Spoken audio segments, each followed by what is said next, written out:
know you're really gonna like this presentation tonight.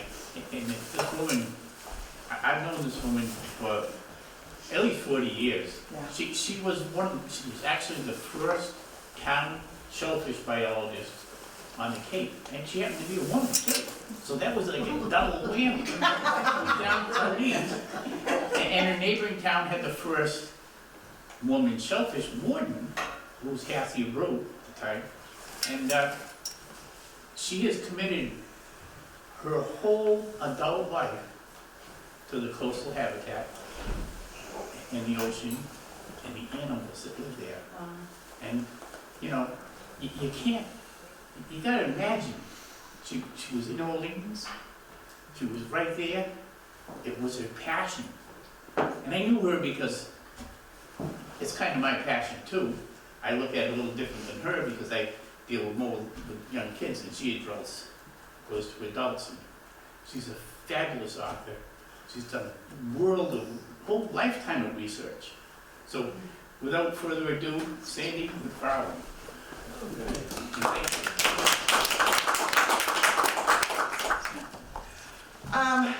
As Skip said, I have spent my whole adult life around the water and studying the water and working with the water.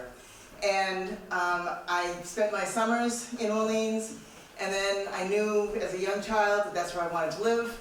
And I made a beeline for Orleans right after college and was fortunate enough to get that job as the first shellfish biologist in Massachusetts. And it was a dream job for me. And I spent my whole adult life in Orleans until 5 years ago when I moved over the bridge to Duxbury. But as I was thinking about this, I wrote a book early on called Rowing Forward, Looking Back. And that tracked what happens to a coastal community bombarded by development and what happens to the coastline because of that development. And then I wrote a biography of a fisherman, and that was a pretty interesting example. I mean, what I was doing was pretty interesting with him. And then, as I was thinking about this one, I'm thinking, you know, there's more to this than just the local area. There are so many things going on around the coast that we see almost on a daily basis that maybe it's time to try and put some of this stuff together. And so I realized that in all of those years that I worked for the town, and I had switched from the shellfish department to conservation. I was a conservation administrator in Orleans too, which is moving inland. I realized when I moved inland that the only way that I was going to be able to try to protect the coastline was to look at the land use as well as what was going on in the water. But people kept asking me questions. If you're a person who lives in town, I was relatively accessible. I lived there, I worked there, and it was sort of like, you know, somebody see me in the grocery store, you know, have a question, ask Sandy, she'll know. And many times I didn't. I would try to look things up, and then try to get back to them. But as I went through some of these questions, it dawned on me that there seemed to be a disconnect with a lot of the people that I was talking to. And that disconnect was what people perceive about what's going on in the water when they're looking at it from the shore, or when they're skimming along the top of it in a boat, and what really is going on underneath. And the questions that they were asking seemed to indicate that there was this misunderstanding, or just really a disconnect about that. So I thought, well, maybe this is an opportunity to try and put some of that into context of what we're seeing.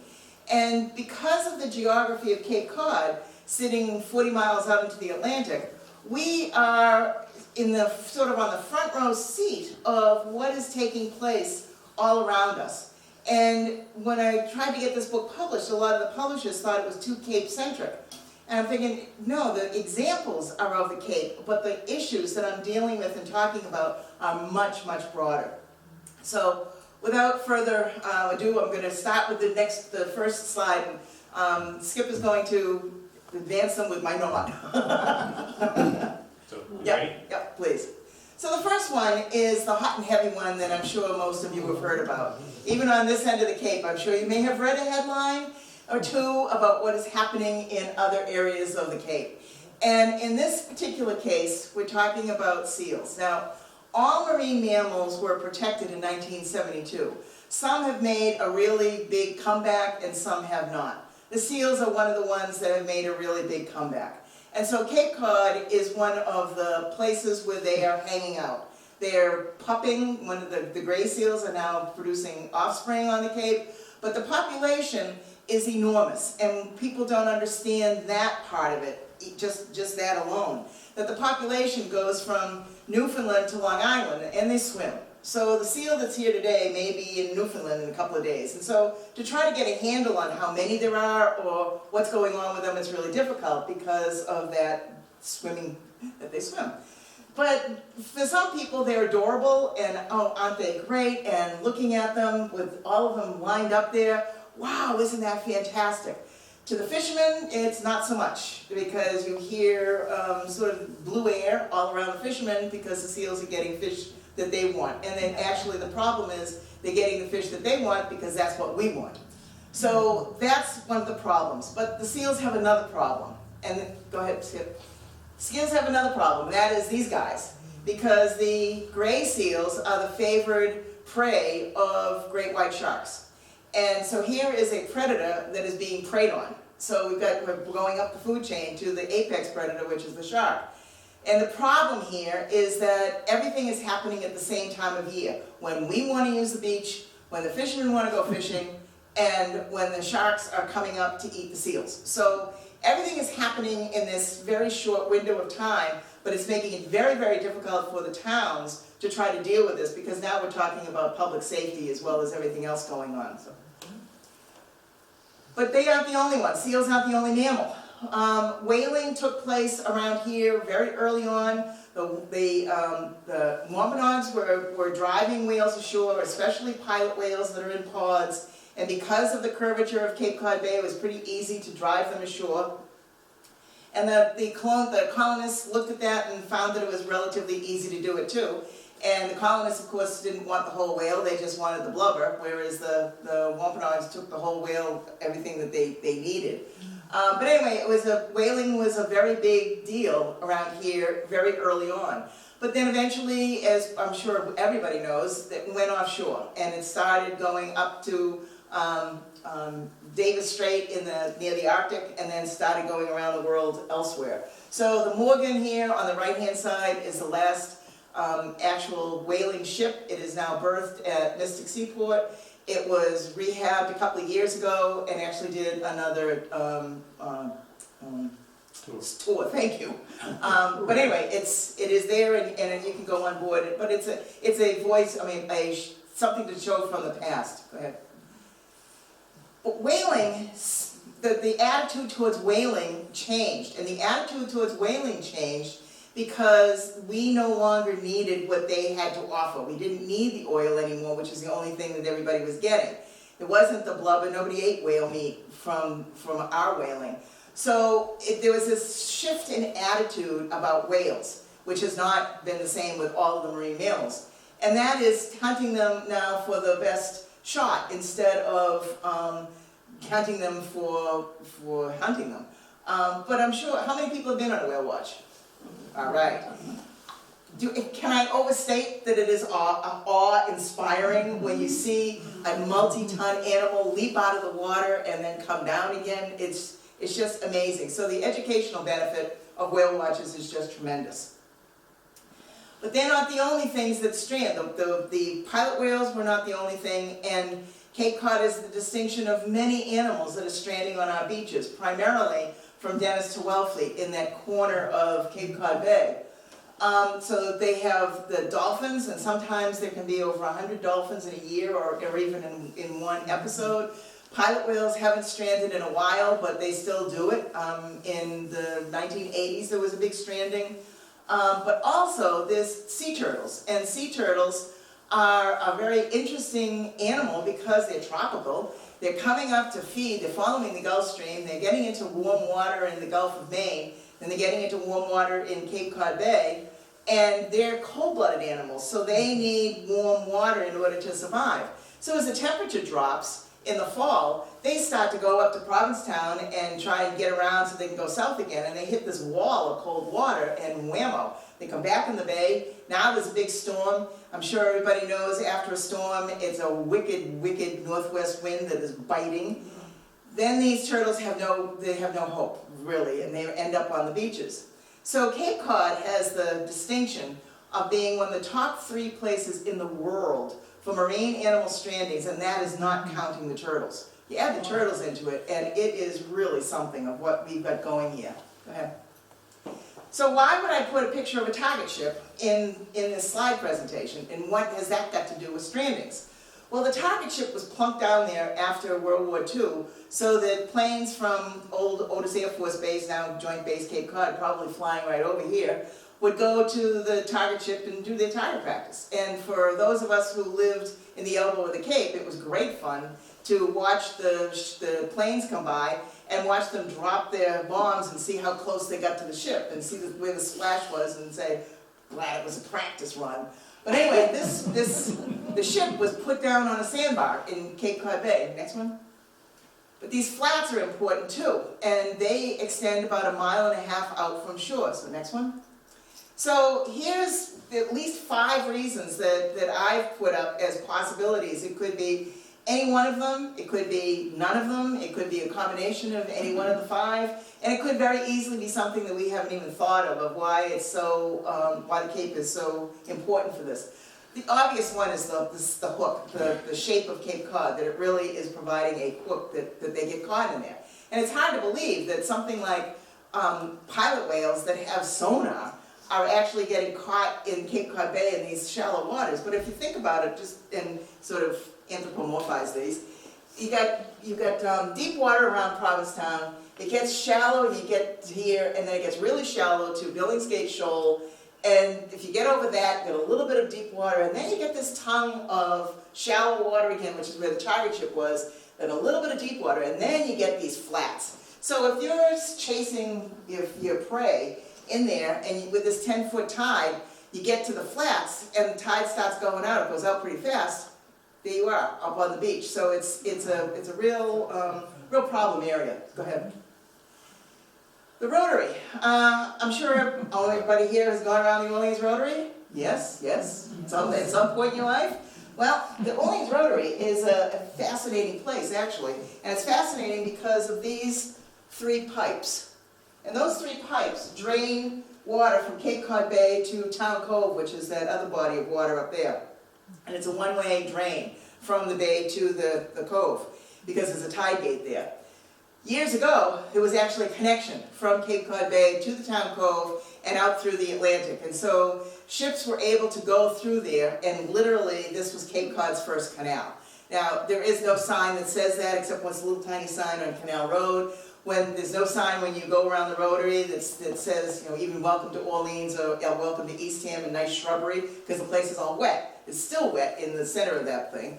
And when there is a really, really bad storm, it backs up. And so this is going to be really important as we get into sea level rise. It's further and further along in this. This area is going to be pretty dicey, I think, in the future. Go ahead. But here's the canal, and it was cut right through. Go ahead. Next. Sorry, I was going fast. Switching gears now to fisheries. I think probably everybody would know about the fishing story and how it has, how the fishing itself has declined, the fin fishing. And it has been a very sad story. It has been a long, long standing story. We didn't get here overnight in the situation that we're in, and nothing happens in a vacuum, and these things don't happen in a vacuum either.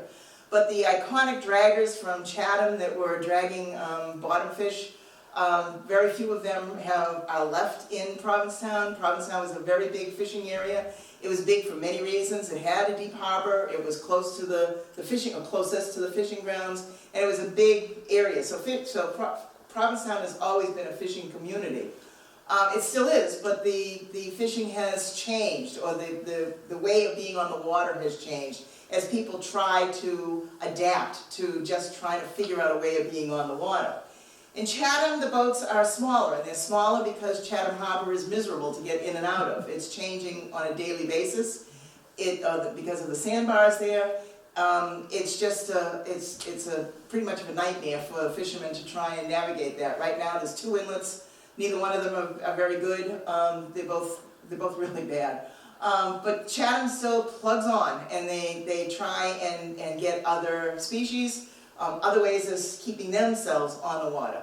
But I have the sign of Product of Iceland, and that is showing you something else, that if you go to a supermarket and they do have it labeled, very often when you see codfish, it's going to say Product of Iceland. It's not going to say Product of the United States.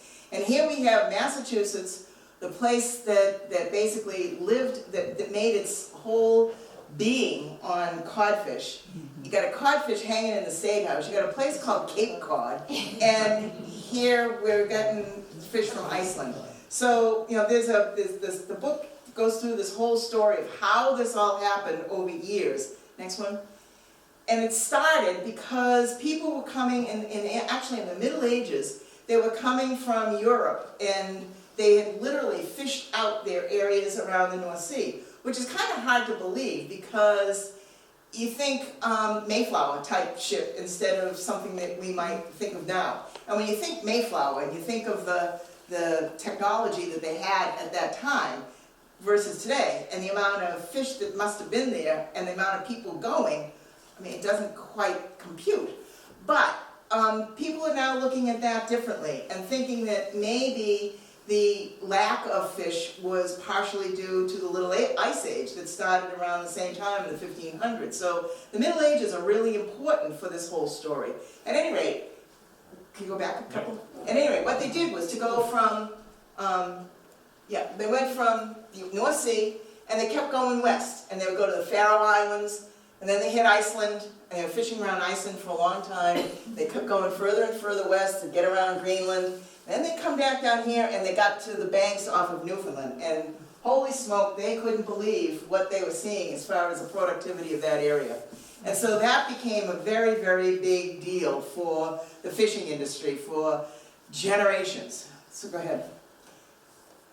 They were doing, the schooners came in later, but from the schooners, what they were doing was to have just standing at the rail, a single hook on a line, and dabbling it in the water and getting a codfish, hand over hand.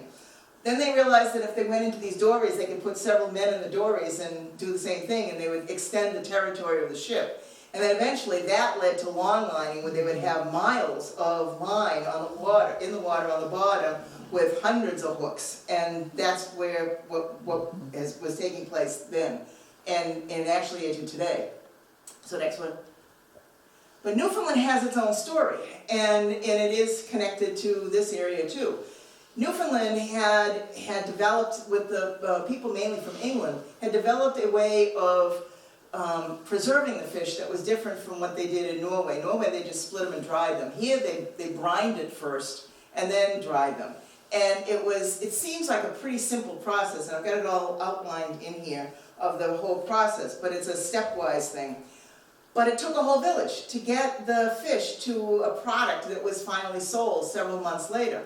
And they would land at what they call the stage, which are these buildings on the left, and see how far that is. That's the guy there. A lot of different steps in this involved washing the fish off. Well, that's a long way from the top of that deck to the water, and I'm sure most of you have carried a 5-gallon bucket of water. You know how heavy it is. So it's bucket after bucket after bucket of water to wash these things. At any rate, they would cut and split them in the first part, then they would bring them up, they'd wash them off, they'd bring them up to a person who would put them in the barrels of brine, and the barrels, they would have the heavier ones on the bottom and then up in weight, and they would sit in the brine for a while, and then they would wash it off, and then they would put them on these flakes, these wooden structures that had this lattice work, and they had to take them off every single night. Now, the fish is rolling in day after day after day, so somebody's keeping track of all of these different steps. And eventually, when the fish was at the particular quality, they would actually take them off the flakes and package them and get them off. And they would last for a long, long time if they were done properly, and they were the very highest quality. But the people were practically living subsistently. I mean, like I said, it took a whole village, and almost every village in Newfoundland was a fishing village like this.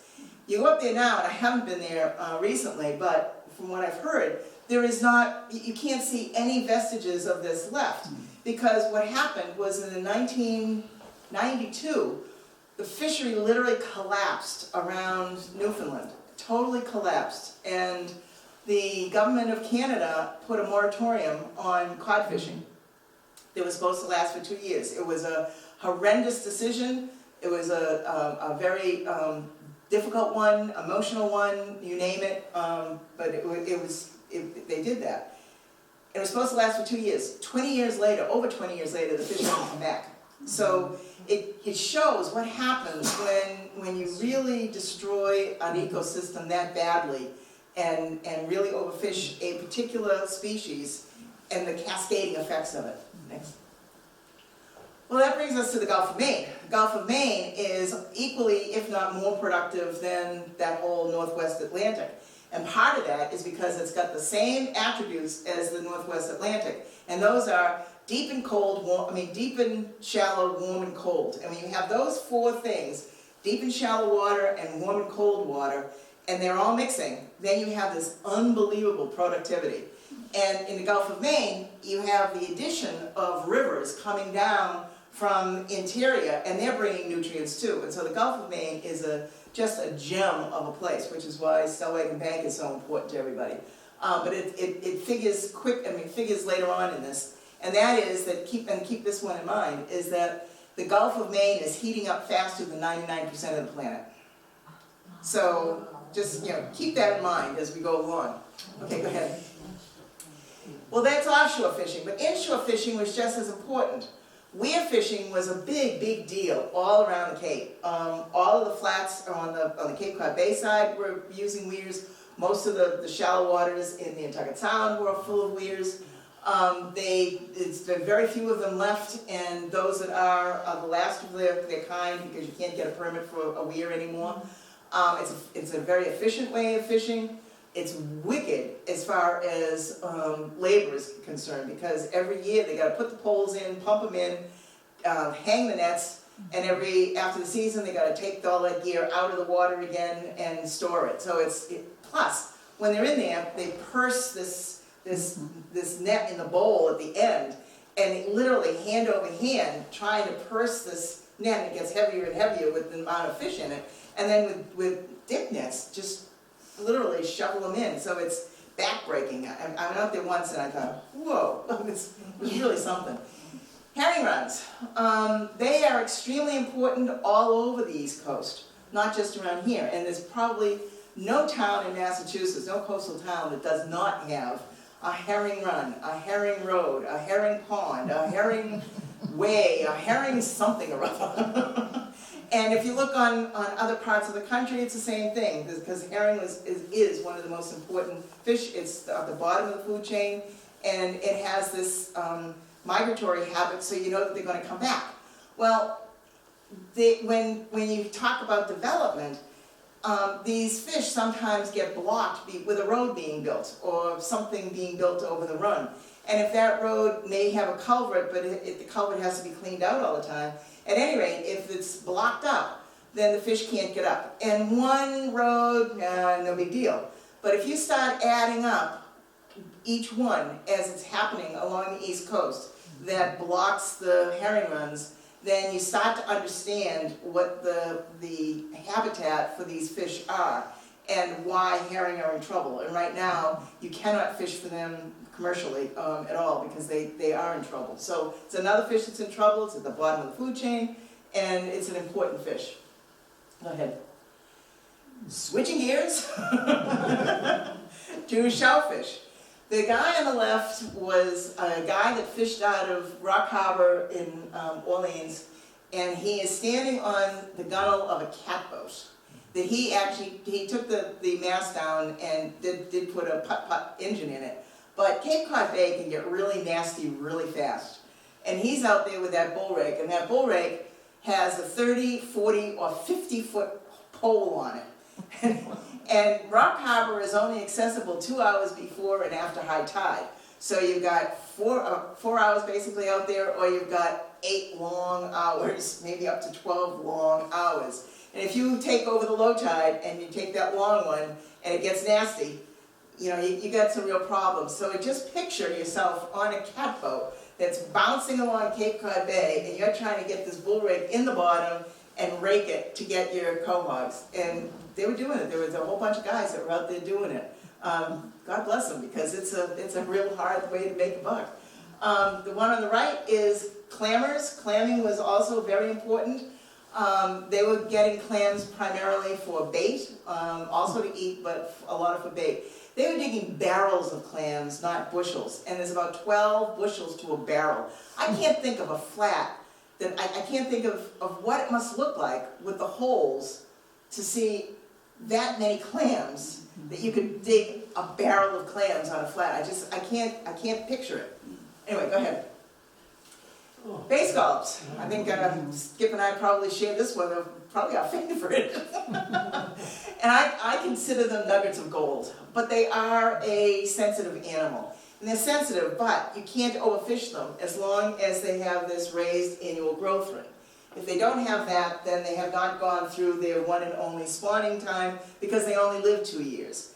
And when they spawn in the summer, they grow, we harvest them in the fall and winter, and then they're going to be dead by the following spring. So the fishery is only in the winter, and it's after that spawning season. So if you take something without the ring, then you can't overfish them. But they're fluky, because sometimes the ring can be almost non-existent or non-existent. Only the things are huge, and you think, they gotta be legal. Well, size doesn't matter with scallops. And you try and tell people that, and they look at you like, yeah, right. But seriously, size doesn't matter. At any rate, they're very difficult animals. They are very sensitive, and so if something is wrong with the water, they're going to be the first thing to go, or one of the first things to go. And something happened all around the Cape in the mid-'80s, and the only places that escaped it were Nantucket and Martha's Vineyard. But something happened, nobody knows exactly what, in the mid-'80s, and scallops just crashed, bay scallops just crashed. And what's been very interesting in going around different places with the presentation is asking people whether they know the difference taste-wise between bays and sea scallops. And many people that I've been talking to look at me like, what are you talking about with bay scallops? What are bay scallops? So that tells me that I may be misinterpreting it, but the fact that they are rare at this point, they're just not as, they're not as important as they were at one point. Plus, people don't want to spend $30 a pound when they go in the store for them. So, I understand it, but it's been very interesting, especially north of the Cape, to hear people who probably never even had a bay scallop. They don't know what they're missing. At any rate, it goes back quite a bit. There's a few more. I went that far, huh? I did. Yeah, okay, next one. Okay, so, aquaculture is a bright sign. And it's a bright sign because it is an industry that is a green industry. It is providing food, jobs, societal benefits with the way that the animals live. And it is really mushrooming all over the country, but obviously in Massachusetts too. And from Provincetown to Duxbury, I don't think there's a town that does not have aquaculture going at this point. And an awful lot of the south side of the Cape and Buzzards Bay are also in the hunt for aquaculture. It is a very it's labor intensive. It is a lease of public ground, and so that it has to have it's very highly permitted, very highly regulated, and it's a lot of work. Almost everybody's doing oysters now. There are a few people that are doing cohogs, but oysters is the big crop. And just about everybody all over the East Coast is doing oysters. They can be raised bags on something that's raised off the bottom, like the one on the left, or they can be floating gear like the one on the right. The one in the bottom left is cohogs. They have to be in the bottom. They don't like being in bags up there. They just have to have their shells together. And the sand does that to keep it together. People have tried them with floating gear and they just don't like it at all. So that's bottom culture, but the other gears, they have to be up off the ground. So at any rate, the shellfish are filter feeders. They do clean things up. They are really well worth for society for what they do with the water. People have, especially on the Cape, have been looking at that from the perspective of looking at wastewater and how that can fit in. And as part of a program, it will probably help quite a bit.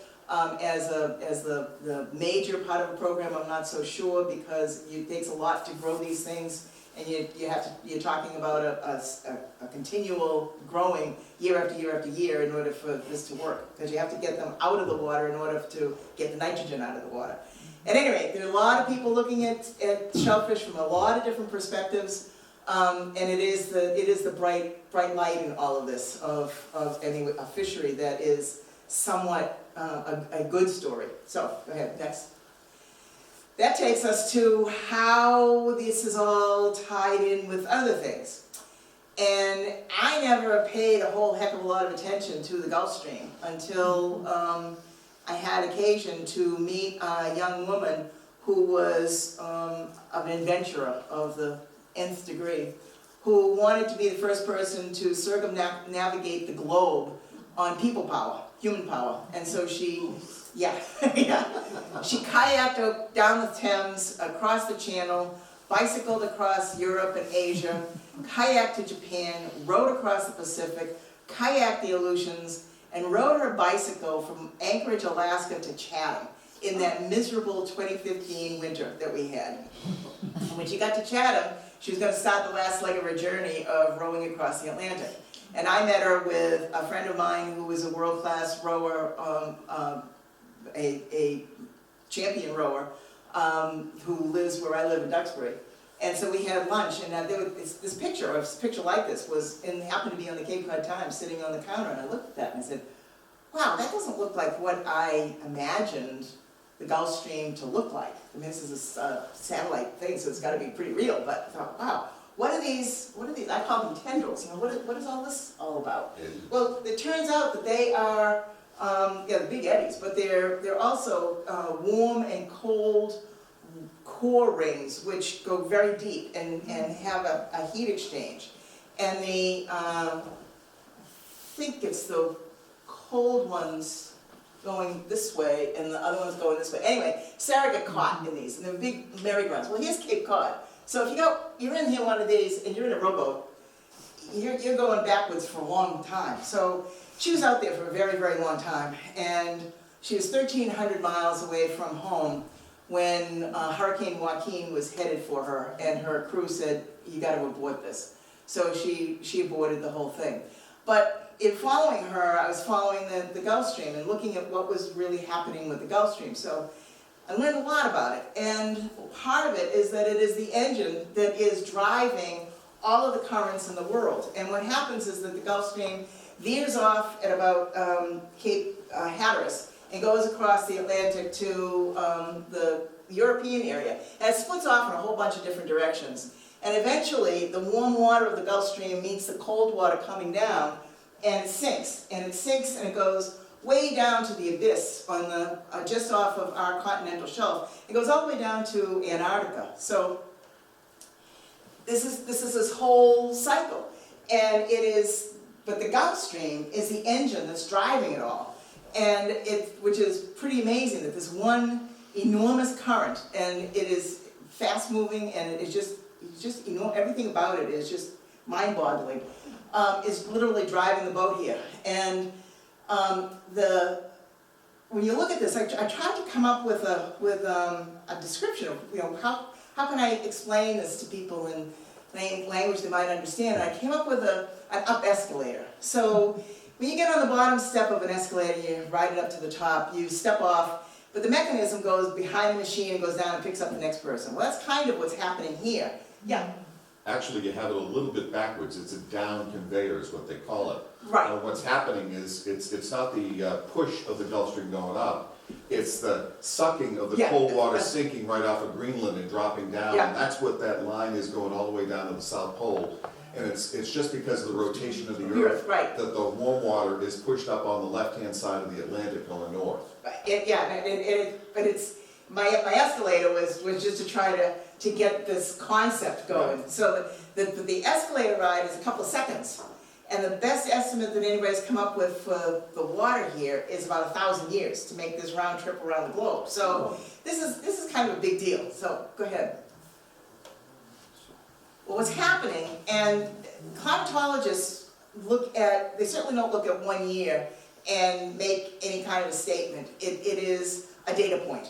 And so what I tried to do in the book is to put dots in. You know, these things that I'm talking about are dots. I'm not putting them together. I have no business putting anything together, but I'm just explaining that every one of these is a dot. Whether a picture is emerging or not is for other people to decide. But what's happening here is that this cold water that you were just talking about is coming off of Greenland. That's fresh water, probably from the glaciers melting in Greenland, but also from the polar ice cap, and it's going on both sides of Greenland, but it's sitting in this particular area. So as the rest of the planet is heating up, this is what they call the cold blob off of the southeast of Greenland. And that cold blob has been sitting there now for several years. And so the Gulf Stream is coming up, and I asked a few people, and I haven't gotten a real straight answer, of what happens when you have this huge mass of warm salt water that is near the surface, and you have this other huge mass of cold fresh water that's also near the surface. And what happens when they meet? Is it like pressure areas when you have unequal pressures and you have fronts moving and you have all the storms? I don't know. I don't know. But yeah, go ahead. I'm an oceanographer. Oh, Okay. The latest hypothesis is that fresh water that comes down, even though it's very cold, it's still less dense than hot salt water. So it sits up on top, and that doesn't cause the surface of the salt water to cool enough so it sinks. So the sinking, which is what's sucking the Gulf Stream up, is slowing down. Right. That's the end. The bottom line is that this is slowing down, and that slowing down is possibly, probably, maybe what is making the Gulf of Maine heat up faster than 99% of the planet, because the Gulf Stream is literally backing up. It's slowing down. Yeah. One other, in terms of the Gulf of Maine heating up, warm water expands faster than cold water. So the sea levels are on the northwest Atlantic are rising faster than any place else around. So you remember that rotary I talked about? remember that canal I talked about earlier? Yeah, well, I'm watching that one very carefully. So that's this whole things with the climate change, and it's something that I don't think a lot of people have been paying a whole lot of attention to. It's wicked complex, and it took me a lot to try and read through this and try and understand it enough that I could then write about it for other people to try to understand. So it's been challenging, to say the least, and thank you, and I'm hoping that I got it right in here. So, but anyway, this is what's happening in our right off of our shore. Well, basically that part of the Atlantic, but literally not that far away from us. So it is really impacting us. So what's going to happen with all of this going on? Well, from the biology point of view, I liken this to throwing a deck of cards up in the air and trying to predict how they're going to land, because we just don't know. There are going to be niches that are empty and then get filled with something else. There's predator-prey relationships. There's food supply and not food supply. I mean, we just don't know. We're in a whole new world here, coming with what's going on with just this, because we just don't know how it's going to affect all these things. So go ahead. There is some hope. And the hope, I look at it, is all of you coming out tonight and listening to this, being interested in the marine world enough to do this, to come here and listen to this. But there's also other things going on. There are volunteer efforts all over the country, and a lot of them are dealing with the marine world. There are things like water quality testers. There are people who are helping with shellfish. The one on the left is a group called from SCORE. It's called South Carolina Oyster Restoration and Enhancement. They've been doing this for the Natural Resources Department for well over a decade. Thousands of people have participated, a lot of school kids, and right now they're doing, in this particular picture, they're building a reef, and it's, you know, a human chain of these bags of oyster shells to build a reef. Their situation is different from up here, but if you remember one of the hurricanes and how bad it was because the storm surge, and they said if they had something that broke up that surge, that it would have been better. This is what they're trying to do in many parts of South Carolina and parts down south, is to build these reefs to try and get it, yeah. I just came from a town workshop here today, and one of the high priority items that they want to discuss is putting in soft mitigation for storm events, and one of them is building oyster reefs in Buzzards Bay. Okay, and that'll show up in town meeting in a year or two, but that's a high priority. We're gonna apply for a grant for it. It's, you know, and I said oysters, I mean, have a lot of uses, that's another one. Some of the towns their budgets are strapped. Some of the towns are still doing, they're charged with the responsibility of doing their own propagation. But to help them out, people are helping in towns to help with their propagation. There is a group in Long Island called SPAT, and they have hundreds, I think, of people involved in it. They're big with doing some scallops and other shellfish. They have things called oyster gardens where people are putting oysters near their houses, and they're able to do that. There's another one in New Jersey, Reclaim the Bay, so they're all over the place. But one of them, if you wanted to see something that is really phenomenal, just Google the Billion Oyster Project, which is in New York Harbor. And that one is just phenomenal because what they're trying to do there is to put 1 billion oysters in New York Harbor by 2025 or something like that. But they're using school kids, and these kids are coming from parts of New York City that are near the water, but the kids know nothing about the water. And they're going to these schools, and there's now, I think, seven schools involved. No, more than that. There's a whole lot of people involved in this. And they've got, the high schools have they're like trade high schools. And they're learning a trade in, just like our trade school, but it's a marine trades. And they're heavy-duty marine trades that they're learning, and it's really a phenomenal project. And they've got a couple of real go-getters who are leading the charge here, and it's just amazing. So the Billion Oyster Project is really something. But there are projects like that all over the place, and that was sort of the bottom line here. That's hopeful too, that there are people who are interested in this and are trying to help out. So with that, I think it's the last one, and I will thank you very much. If you want me to, I'll do a slight reading. Otherwise, I will try and answer any questions anybody has. All right, we'll flip them to you. You're doing just fine. Yes, ma'am. I want to know, when you were talking about the Gulf Stream, how does that relate to the Gulf of Mexico? Does it come down? Yeah.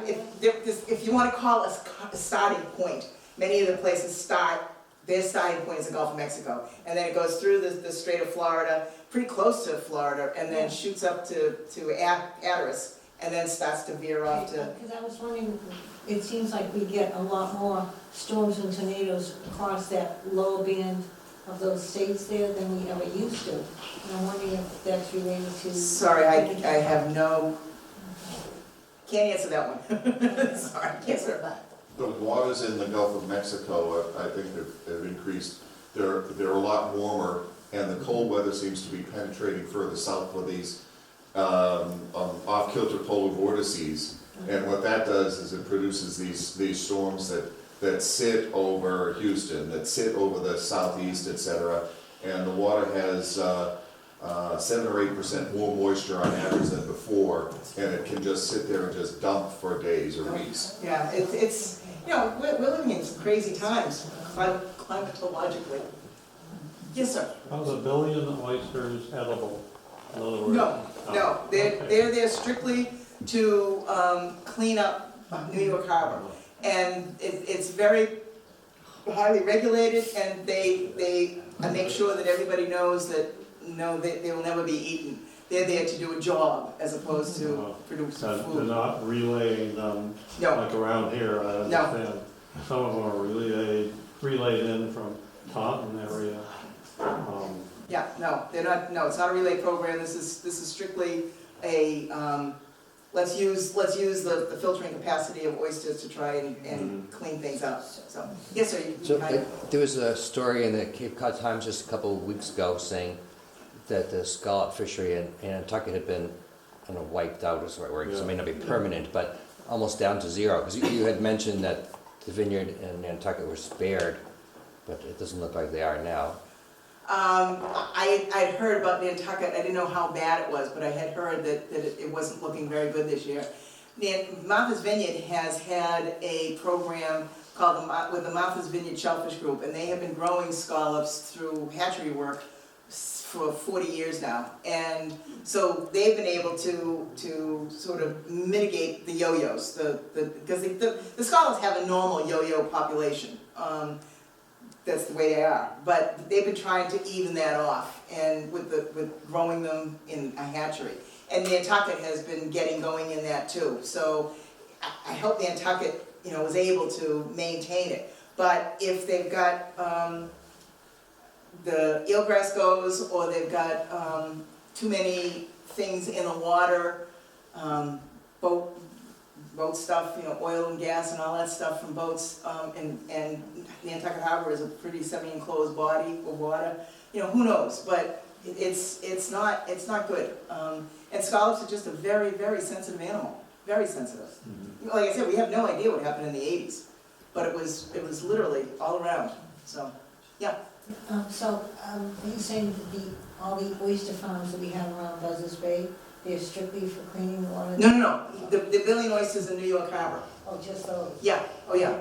No. The rest of them that you see on the market are coming from clean water, and that's why it's an important industry, because they have to have clean water in order to operate. So they are on the front line of making sure that things are good. So but they, by nature, they clean the water anyway? Yes, they take in the plankton that has been feeding on the nitrogen. So since nitrogen is It's from the septic systems and all that stuff? Yes. Oh. Yes. One- But it's not the bacteria, it's the Yeah. nitrogen that's coming in from the groundwater. So that's where all this is coming in, is that they're feeding on the plankton that is multiplying because of the nitrogen coming So it's in. double purpose? Yeah, Okay, Yeah. great, I got it. yeah, they definitely fill a purpose, yes. The Billion Oyster Project, if the oysters are there growing, et cetera, and they're filter feeding, I don't know what it is, 5 gallons a day each, 50 gallons, okay. What happens if they don't harvest those oysters? The nitrogen Stays- stays in. Stays there, anything else that it takes out of the water? Right, so but in that case, it's not really a matter of getting them out, because if they're staying in, then it's like a sanctuary, so they're producing more oysters. Oh. Hopefully they will start to reproduce, and so you get that going too. I mean, when we were not a problem, and the ecosystem was working the way it was supposed to, then you had all kinds of size classes and year classes, and they just sort of rolled along. Yeah, okay. But we put so much nitrogen in the water that things can't keep up anymore. Yes, I sir. understand that years ago, oysters were the poor man's food Yep. in New York City. Yeah, Yeah, but New York City was the largest producer of oysters in the United States at one point. Yeah, yeah. New York City was. It's an ideal environment, Yeah, just that it's contaminated. right. Yes, sir. Yes, I grew up around here and I'm familiar with things like this, and I always thought that we were always proud of having the Gulf Stream come up along the eastern seaboard because it gave us milder weather, especially here on the Cape. I didn't know anything about this large blue blob of cold, fresh water. Is that relatively new in the last few hundred years, or has that been around? I only heard about it that it really kind of formed about 3 or 4 years ago. Now, I'm not sure about that, Oh. but it's. Do you have any Those information on eddies have that? been, they've only been known about for about 30 years, because they've only had the resolution to be able to take a look at satellite photos to Okay. actually see them, but they've been there forever, so these I mean, things. Not the eddies, we're talking about the cold water blob. The cold water blob has been, since they noticed increased freshwater runoff for the last 15 or 20 years. Okay. Okay. and they've Relatively only- new they've only- anyway. They've only recently defined the dimensions of it, Yeah. and figured out how fresh it was and how extensive it was, and the fact that it wasn't sinking. Yeah, so it's, it's fascinating from a, isn't that interesting point of view. It's like, whoa, when you think about the implications of it. Anyone else? Yes, way back. Could you explain again about the warmer waters off the coast of Maine and how that's expanding and impacting on that blob area? Because the Gulf Stream itself is slowing down, so that the speed of it is slowing down, because it's meeting this cold water, and it's adjusting. So I got it up there for you if you want to. oh, great, thank you. It's meeting this cold water, but the blob is over here someplace. It's meeting this cold water, and so it's, as he said, it's sinking probably a little bit slower than it was. It may not be going over this way. So if it's not really going over this way, the way that it's been going for a long time, and I don't know this for a fact, but this is the supposition, then it's backed up into the Gulf of Maine, and that's maybe what, I mean, I have to say maybe because I really don't know, so I couch all these things. It's probably what's doing it for the Gulf of Maine to make that heating up so fast. And as this gentleman said, the warm water expands faster than cold water, so that's what's making the sea level rise faster as well. It's this double whammy of warmer water and warmer water being more expansive. One other phenomenon that is really causing concern, especially in Europe, is the fact that this blob, if the Gulf Stream descends under it and then it disperses, it doesn't continue for the last part of its journey over off the coast, off the Irish Sea, etc., into the North Sea. So they've had several years of extreme blizzards in Europe that they haven't had before, and excruciating heat during periods that they never had them before. So things are changing much faster there than they are here. London is at the same latitude as Quebec. So that gives you some idea of the moderating influence that the Gulf Stream has had on the British Isles. And the Little Ice Age was devastating to the crops because of just that. They were having these blizzards, so cereal crops were just decimated back then. That's where they had all of the illnesses and all the stuff that was going on in the Middle Ages was probably due to this cold winters. And so now people are taking another look at that to see whether what was happening, can they tell what was happening climatologically at that time period. So, yeah, Skip. I just want to add, because most people don't realize, but right here in this town, we have it every day. The Cape Cod Bay water is colder than the Buzzards Bay water in the summertime. You can see it from the Sagamore Bridge. There'll be all kinds of nutrients in the water from Buzzards Bay. And Cape Cod Bay water is almost clear. So if you stand on the Sagamore Bridge when the tide's going out, it's a mushroom on the end. And then it comes back through the canal on the next tide, and it'll get clear in Buzzards Bay around Mash Island, get perfectly clear. If you dive, and all of a sudden you can see 20 or 30 feet. But that water does not mix, as he was saying. The densities, even of the salt water at different temperatures, they don't really just mix. They might mix right where they're touching, but over any 50-foot distance, they don't mix. I just take that example and multiply that by what we're talking about of an ocean, and boy, that's why I use the deck of cards. Like, I have no idea how all this is going to shake out. Yeah, It's unbelievable. yeah. I want to, So, thank you very much.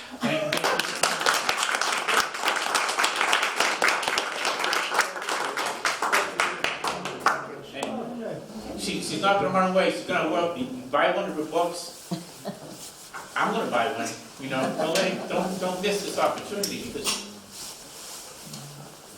it's kind of a breakthrough, and it shows you from right from scratch from shellfish, which are kind of the bottom species until you get down to the dinoflagellates and things, all the way up to the whales, and the impact it's going to have not on us, but on our grandchildren. It's going to be huge.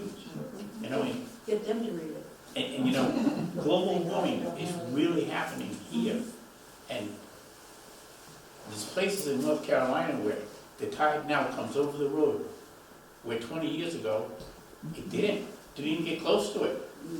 And it's a problem, and it's not gonna go away. You know, it's really a big problem. And everything that I've basically talked about is in the book, so I tried to put all of these different interactions together, and that's all I can say about it, is I don't know of any other person or book that has done that, to try to put these all together in one place, but anyway, there you have it. Thank you.